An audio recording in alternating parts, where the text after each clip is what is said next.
दिल्ली के मुख्यमंत्री अरविंद केजरीवाल को अंतरिम जमानत मिली है 1 जून तक के लिए, क्योंकि 1 जून तक चुनाव के सभी फेज पूरे हो जाएंगे।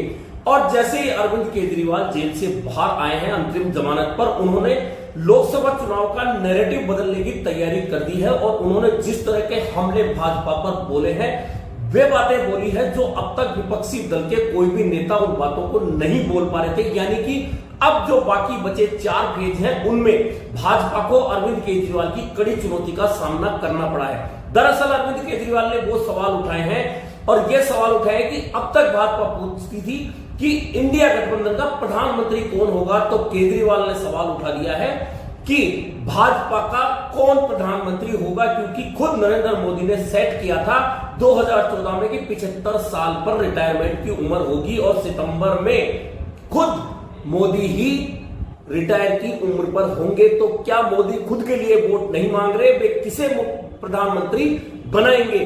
सुनिए क्या कहा इस बारे में अरविंद केजरीवाल ने। ये लोग इंडिया गठबंधन से पूछते हैं आपका प्रधानमंत्री कौन होगा।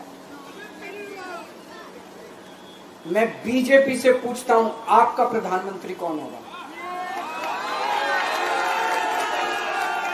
आप लोग सोच रहे होंगे केजरीवाल क्या बात कर रहा है, मोदी जी होंगे। नहीं, मोदी जी अगले साल 17 सितंबर को 75 साल के हो रहे हैं।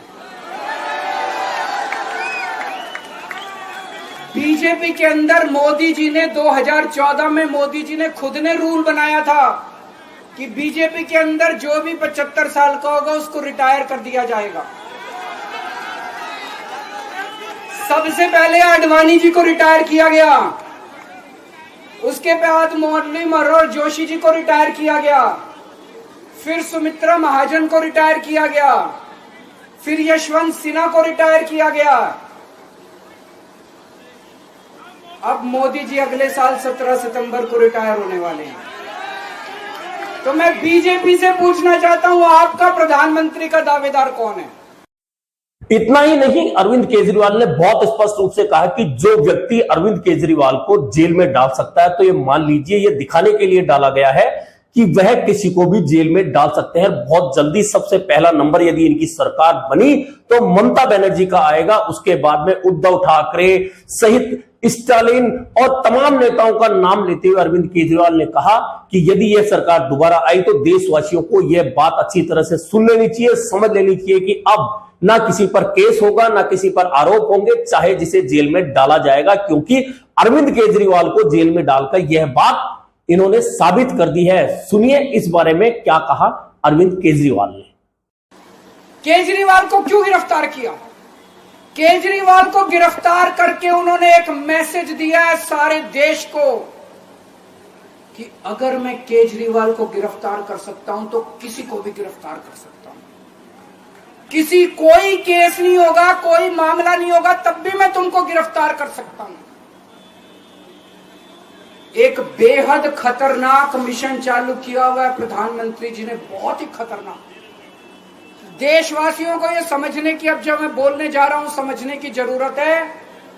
उस मिशन का नाम है वन नेशन वन लीडर।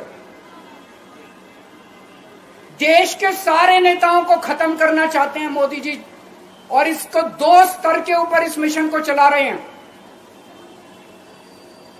जितने विपक्ष के नेता हैं उनको जेल भेजेंगे और जितने बीजेपी के नेता हैं उनको सबको निपटा देंगे, उनकी राजनीति खत्म करते जाएंगे, उनको सबको निपटाते जाएंगे।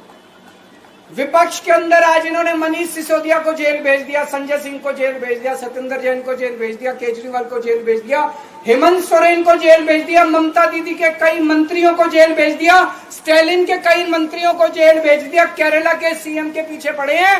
अगर ये चुनाव जीत गए, मेरे से लिखवा लो एफिडेविट के ऊपर, थोड़े दिन के बाद ममता दीदी जेल में होंगी, तेजस्वी यादव जेल में होगा, स्टालिन साहब जेल के अंदर होंगे, पिनरई विजयन जेल के अंदर होंगे, उद्धव ठाकरे जेल के अंदर होंगे, जितने विपक्ष के नेता ये सारे जेल के अंदर होंगे।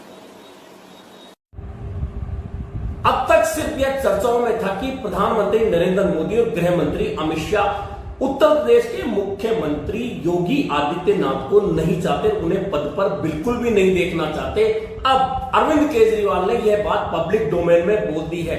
जेल से अंतरिम जमानत के बाद में चुनाव प्रचार के लिए उतरे अरविंद केजरीवाल ने बहुत बड़ा सवाल उठाया है। उन्होंने बहुत स्पष्ट रूप से कहा है कि इन्होंने दोनों ने मिलकर जिस तरह से वसुंधरा राजे को साइडलाइन किया, शिवराज सिंह चौहान को साइडलाइन किया, रमन सिंह को साइडलाइन किया, उससे पहले लालकृष्ण आडवाणी को साइडलाइन किया, मुरली मनोहर जोशी को किया, सुमित्रा महाजन को किया, उसी तरह से अब अगर इनकी सरकार बन गई तो अगले 2 महीने में ही ये मुख्यमंत्री के रूप में योगी आदित्यनाथ को हटा देंगे, जिस तरह से बाकी मुख्यमंत्रियों को हटाया है।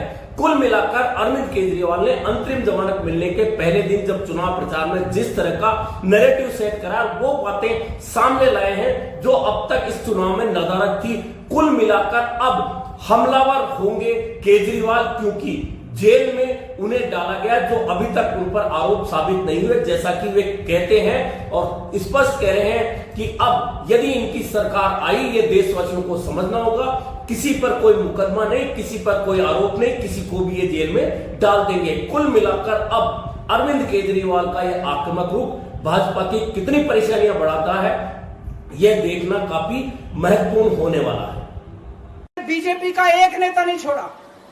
आडवाणी जी की राजनीति खत्म कर दी इन्होंने, मुरली मनोहर जोशी की राजनीति खत्म कर दी, सुमित्रा महाजन की, शिवराज सिंह चौहान जिसने मध्य प्रदेश का चुनाव जीत के दिया इन लोगों ने, शिवराज सिंह चौहान ने उसको मुख्यमंत्री नहीं बनाया, उसकी राजनीति खत्म कर दी। वसुंधरा राजे की राजनीति खत्म कर दी इन्होंने, खट्टर साहब की राजनीति खत्म कर दी, डॉक्टर रमन सिंह की राजनीति खत्म कर दी।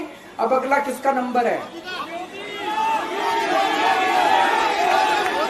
योगी आदित्यनाथ। अगर ये चुनाव जीत गए, मेरे से लिखवा लो, 2 महीने के अंदर उत्तर प्रदेश का मुख्यमंत्री बदल देंगे।